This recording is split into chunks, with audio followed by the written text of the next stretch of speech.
বাঘে খেয়ে গেল বলতো সে এক রাখাল। চিৎকার শুনে আসতো চাষিরা, মিথ্যায় হতো না কান। বাঘে খেয়ে গেল বলতো সে এক রাখাল।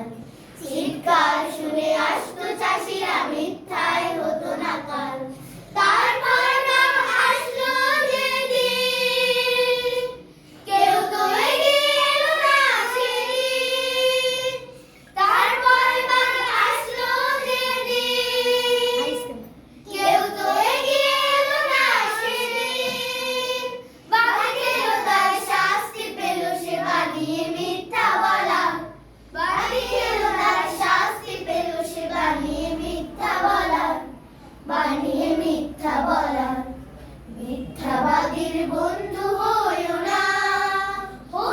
না সঙ্গী তার, তাহলে হায় রে তোমার জীবন হয়ে যাবে ছারখার। মিথ্যাবাদীর